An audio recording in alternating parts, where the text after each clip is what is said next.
Coucou la team, bienvenue dans ce nouvel épisode. Notre sujet d'aujourd'hui, on va examiner ensemble nos croyances. Est-ce que ce sont nos croyances ou ce sont les croyances de nos parents? On va voir ça ensemble. Quand on arrive au monde, c'est pourquoi on est ici sur Terre.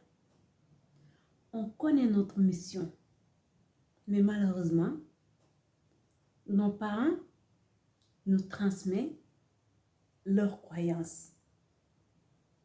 Ils nous transmettent leurs valeurs, ils nous transmettent leurs limites, leurs faiblesses et leurs forces. Et nous, on grandit avec ce programme et en croyant que cela est notre programme. Mais est-ce que c'est réellement notre programme ou bien c'est le programme de nos parents? C'est la bonne question à se poser. Car la plupart de nos croyances, elles ne sont même pas nos croyances. C'est des croyances qu'on nous a transmises et nous, cependant, on ne pense pas à leur remettre en question. Attention, encore une fois, je ne suis pas en train de dire que tout est mauvais.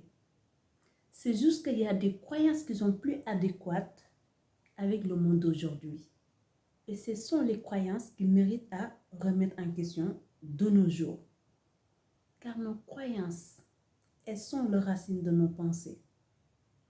Si les croyances sont négatives, nos pensées ne peuvent pas être positives. De même, si nos croyances sont positives, nos pensées ne peuvent pas être négatives. Mais on sait que la plupart d'entre nous, ce n'est pas du tout le cas. La plupart d'entre nous, on a pris le chemin du droit. De mon point de vue, chaque être humain qui arrive sur Terre, il y a deux chemins qui se dressent devant lui ou elle. L'un, c'est le chemin de droite. L'autre, c'est le chemin de gauche. Le chemin de droite, c'est le chemin de nos parents. C'est le programme qu'on nous a transmis. Le chemin de gauche, c'est le chemin de notre âme. C'est notre destin. C'est notre mission. Mais ce chemin, il est tellement brouillé qu'on n'arrive plus à le voir, qu'on l'a complètement oublié derrière nous. On a pris le chemin de droite qui est accompagné avec la peur, inquiétude, frustration. Mais est-ce qu'aujourd'hui, au point où on est-ce qu'il n'est pas temps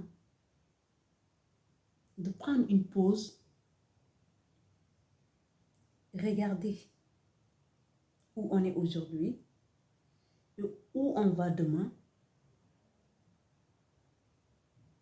pour pouvoir prendre des bonnes décisions?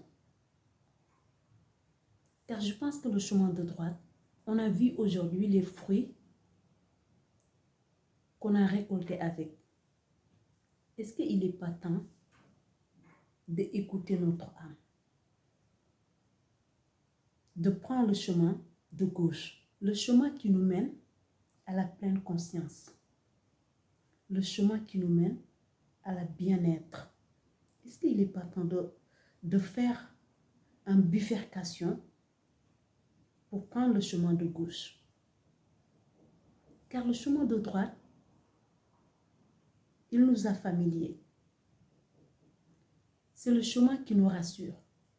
Mais est-ce qu'il nous donne du bonheur? J'en suis pas sûre.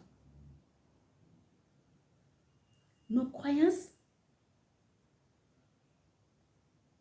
pour l'examiner, je ne sais pas si tu es comme moi, mais en tout cas, je vais te faire une parenthèse. Le premier jour où j'ai rencontré mon mentor et que je lui ai demandé s'il voulait être mon mentor. Il m'a dit, j'accepte, mais à une seule condition, pour qu'on fasse une première jet sur tes valeurs et tes croyances. J'ai dit, bah, s'il n'y a que ça comme solution, j'accepte volontiers. Il a tiré le tiroir de son bureau. Il a sorti 2 feuilles blanches. Il me l'a donné. Une feuille, tu m'écris tes croyances. Sur le deuxième, tu m'écris tes valeurs. Je l'ai fait une liste de mes valeurs. Arrivé à mes croyances, je n'arrivais pas à sortir une phrase ni un mot. Pourquoi? Tout simplement parce que je ne connaissais pas mes croyances. J'ai avancé dans la vie sans connaître aucune de mes croyances. J'ai resté tétanisée pendant un quart d'heure. À un moment donné, il m'a regardé, il m'a dit, tiens, je ne sais pas toi si tu es occupé, mais moi j'ai d'autres choses à faire. Donc je ne pourrai pas rester toute l'après-midi pour t'attendre réfléchir. Je l'ai regardé avec honnêteté. Très sincèrement, je ne connais même pas mes croyances. Il me dit, d'accord, au moins on avance. Du coup, il m'a posé une question. Il m'a dit, à propos de l'argent, qu'est-ce que tu en penses? Je dis, à propos de l'argent, c'est-à-dire, il me dit, aujourd'hui, si je te pose une question, je te dis, qu'est-ce que tu en penses de l'argent? Qu'est-ce que tu pourrais me répondre?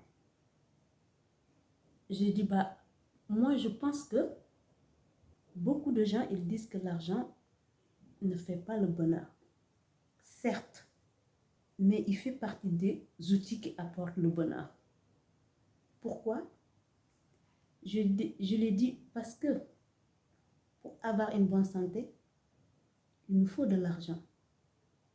Pour mettre notre famille à l'abri, il nous faut de l'argent. Et pour accomplir nos rêves, il nous faut de l'argent. Et pour aider les autres, il nous faut de l'argent. Donc, toutes ces choses-là, si ça nous apporte du bonheur, et si on n'a pas d'argent, on ne peut pas le faire. Donc, au final, on ne peut pas être heureuse. L'argent nous apporte du bonheur, de la joie. Là, il m'a regardé, il a seulement rigolé, il me dit, au moins là, si tu ne connaissais pas tes croyances envers l'argent, tu le connais maintenant. Il me pose une deuxième question, il me dit, à propos de ta famille, tu en penses quoi? J'ai dit, à propos de ma famille, j'ai dit, moi, je pense que ma famille, c'est ma pilier. C'est à cause de leur amour que j'arrive à être debout dans les moments où je n'ai plus de force dans mes jambes pour être debout. Je lui ai dit, je pense que sans ma famille, je n'aurais pas le courage d'avancer dans les moments difficiles. Mais à cause de leur amour, malgré que parfois j'arrive à trébucher, mais je me ressaisis toujours pour être debout. C'est comme ça qu'il m'a aidé à décrire mes croyances un par un. C'était juste une petite parenthèse au cas où, si tu regardes cette vidéo et que tu es comme j'étais à cette époque. Merci, toi, mon mentor. En tout cas, quand j'ai fait ce travail sur mes croyances, cela m'a beaucoup aidé. Non seulement il m'a permis de savoir qui j'étais, mais il me suffit 2 minutes d'être avec quelqu'un pour connaître ses croyances. Car nos croyances s'assoient dans notre vocabulaire. Admettons, quelqu'un qui a tendance à exprimer, de toute façon, maintenant, les gens, il ne faut jamais faire confiance à personne. Cette personne, elle n'a pas une bonne croyance envers les autres. De toute façon, les gens, il ne faut pas leur faire cadeau. Parce que maintenant, les gens, ils sont tellement méchants. Moi, je ne leur fais pas cadeau. Cette personne, elle a une croyance négatif aussi envers les autres. Ainsi de suite. Dès lors où tu es clair avec tes croyances, tu commences à voir les croyances des autres clairement. Parce que tu le vois dans leur vocabulaire. Tu l'entends dans leur vocabulaire.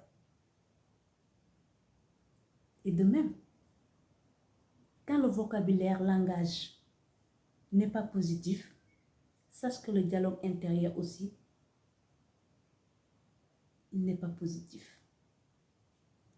Donc la racine, c'est les croyances. Je pense que la meilleure méthode, c'est de leur examiner un par un, aspect par aspect. En tout cas, moi, c'est comme ça on m'a aidé à connaître mes croyances. Non seulement ça a transformé mon vocabulaire, mais ça a amené une clarté en moi. Parce qu'avant, je avançais dans la vie sans connaître quelles sont mes croyances. Maintenant, j'avance dans la vie avec des croyances positives et la vie m'apporte ce que je crois. C'est pour cela le fondement de notre bonheur commence par nos croyances. Car la vie, elle n'est pas contre nous. Il est avec nous. Ce qui complique notre vie, c'est le programme qu'on nous a donné à suivre. Ce programme, comme je l'ai dit précédemment, c'est tout ce qui a compliqué l'expérience humaine. Car ce programme qu'on nous a donné à suivre, elle nous a tellement embrouillés qu'au final, on a oublié ce qui était notre mission ici-bas. Pourtant, on le savait. On savait quelle était notre destinée. Observez les enfants. Comment ils débordent de joie. Comment ils débordent d'enthousiasme. Comment elles sont excitées. Comment elles sont claires dans leurs besoins. Parce que quand on est enfant, on commence à entacher le rêve.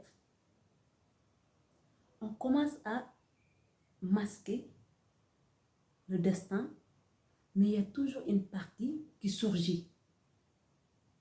Ce qui fait que quand tu observes l'enfant, elle sait ce qu'il veut. Mais est-ce que nous, les parents, on leur laisse suivre leur destin ou on leur amène dans notre chemin droit, qui est connu par tout le monde, qui est le chemin de monsieur et madame tout le monde? Je pense que il est nécessaire d'éduquer nos enfants. Mais je pense aussi que on doit leur laisser une partie de cette liberté de reconnaître leur âme, de suivre leur voie. Malheureusement, la plupart d'entre nous, on n'est même pas prête. On n'est même pas prête à avancer. Iota. Parce qu'on préfère rester dans cette cocon, même si ça ne apporte pas de bonheur. Même si au fond de nous, on sait qu'on n'est pas heureux dans ce chemin. On préfère rester quand même dans ce chemin parce que c'est le chemin que tout le monde prend, parce que c'est le chemin qui est connu par tout le monde et qui est validé par tout le monde. Donc on préfère le suivre même en étant malheureux, même en étant frustré parce qu'on sait que ce n'est pas notre chemin. Mais effectivement, il faut du courage pour se bifurquer.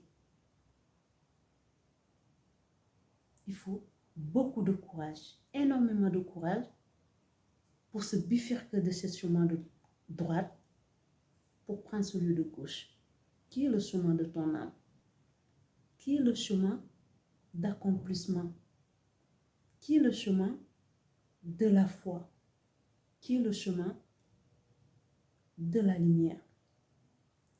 On préférait vivre dans les ténèbres, rester dans la sombreté, mais continuer à avancer quand même, parce que tout le monde est sur ce chemin. Cela était le conseil de Lion affamé pour aujourd'hui. En attendant, je prie le bon Dieu pour qu'elle mette de lumière sur ton chemin. D'ici là, porte-toi bien et puis je te dis à très vite. Prochain épisode, bisous.